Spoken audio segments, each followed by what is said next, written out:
Chers compatriotes, pour la deuxième année consécutive, nous célébrons notre fête nationale dans des circonstances particulières. Nous pouvons vous recevoir dans votre maison, la résidence de France, pour notre fête traditionnelle à laquelle nous sommes tous tant attachés. Je m'adresse à vous par ce message. L'année 2020 avait été marquée par le début d'une pandémie inédite. Nous avons dû cette année encore apprendre pour affronter cette épidémie qui n'épargne malheureusement pas Cuba, et je voudrais exprimer ma solidarité avec tous les Cubains qui affrontent les rigueurs de l'épidémie. Nous avons dû apprendre à vivre dans des conditions complexes, à nous adapter à de nouvelles dispositions sanitaires, à des opportunités de travail limitées, à une vie culturelle et sociale réduite et à une scolarisation à distance pour la plupart des enfants. Je sais combien votre vie a pu être difficile, voire compliquée, et je vous dis ici toutes mes pensées. Face à ces difficultés qui nous touchent, tant dans notre vie personnelle que professionnelle, je tiens à saluer l'ensemble de la communauté française, leurs représentants, que je félicite pour leur récente élection. J'étais avec deux d'entre eux hier en vidéoconférence pour évoquer les questions que se posent les Français de notre circonscription. Remercier l'ensemble de nos partenaires pour le courage et l'engagement dont ils ont fait preuve dans un esprit de solidarité, et c'est un mot qui prend tout son sens dans les circonstances actuelles. Je tiens également à remercier nos partenaires cubains, du ministère des Relations extérieures et du ministère de la Santé en particulier, pour leur soutien, leur accompagnement tout au long de l'année.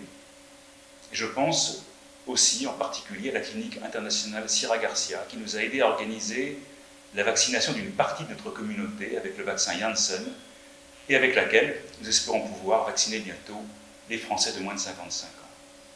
La France s'est engagée à vacciner tous les Français résidant à l'étranger, et ceux en particulier résidant dans des pays qui ne proposaient pas de solution vaccinale. Cuba développe plusieurs vaccins, ceux-ci sont sur la voie de la reconnaissance. Ils sont manifestement efficaces, mais ils ne sont pas à ce stade homologués dans l'Union européenne, ce qui nous a amené à proposer cette solution de vaccination pour les Français, en accord avec nos partenaires cubains. Malgré ces conditions particulières, nous avons maintenu nos missions au service de nos compatriotes, à votre service, au service aussi de la relation franco-cubaine qui s'est encore enrichie au cours de ces derniers mois en dépit des contraintes. Nous avons développé notre coopération dans le domaine de la santé. L'Agence française de développement accompagne le ministère de la Santé dans l'acquisition d'équipements pour 3 instituts de recherche et de soins, l'Institut Pedro Curie, l'INEM, l'INEF. Elle a lancé un projet d'appui à l'Institut Finlay des vaccins qui permettra la modernisation de la chaîne de production de vaccins contre la méningite. Sur le plan culturel, universitaire et scientifique, nous avons organisé, à la faveur, si je puis dire, d'une accalmie épidémiologique à la fin de l'année 2020, une quinzaine du cinéma français dans des salles de cinéma de la ville de La Havane. Plus récemment, nous avons adapté le mois de la culture française avec une 5e édition qui a été entièrement diffusée à la télévision en coopération avec l'Institut cubain de radio et de télévision. C'est une expérience intéressante qui a permis d'atteindre tous les Cubains dans leur foyer et que nous prendrons en considération pour la prochaine édition en 2022.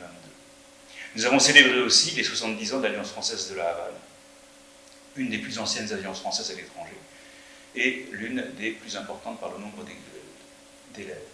Le projet de réintroduction du français comme seconde langue dans les lycées cubains a été prolongé et élargi.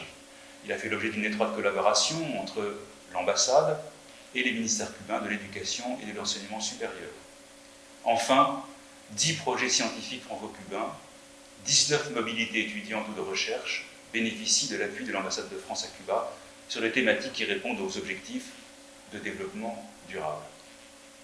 Sur le plan économique, nous avons su trouver ensemble des solutions pour contribuer à l'amélioration des conditions de vie de la population cubaine, à l'occasion en particulier de la visite en France au mois de juin du vice-premier ministre Ricardo Cabrizas. L'accord trouvé avec le Club de Paris sur la dette, les accords bilatéraux et les nouveaux projets approuvés, qui sont soutenus à travers le Fonds de contre-valeurs franco-cubain, en lien avec l'Agence française de développement, témoignent de l'engagement de la France aux côtés des Cubains dans les domaines du transport, de l'assainissement de l'eau, de l'agriculture et de la santé. Enfin, la relation de confiance et de respect mutuel que nous entretenons permet d'avoir un dialogue politique franc et ouvert dans l'intérêt de nos deux peuples. L'accord de dialogue politique et de coopération conclu entre l'Union européenne et Cuba en mars 2016 vise à accompagner Cuba dans sa politique de changement, à soutenir le développement économique, à répondre aux défis globaux tels que le changement climatique et à constituer une plateforme d'échange pour le respect des droits de l'homme. Il a marqué un nouveau chapitre dans les relations bilatérales entre l'Union européenne et Cuba. Il constitue le fil conducteur de notre action dans l'esprit, dans la suite, la conséquence de notre propre vision de la relation bilatérale avec Cuba. La France souhaite que nous puissions avancer dans chacun des dialogues engagés avec la même exigence. Pour conclure, je souhaite remercier chaleureusement chacun et chacune d'entre vous pour la manière dont nous continuons ensemble à affronter cette crise. À travers ce message, je forme le vœu que la solidarité qui nous unit perdure et je réaffirme au nom de tous l'attachement aux valeurs de liberté, d'égalité et de fraternité qui nous guident. La Révolution française portait un message universaliste. Plus que jamais, ce message est nécessaire. Plus que jamais, dans la situation que le monde connaît, ces trois mots, de liberté, d'égalité et de fraternité, auxquels chacun a droit, apparaissent comme une nécessité. Vive la France, vive Cuba, bonne fête nationale à vous tous.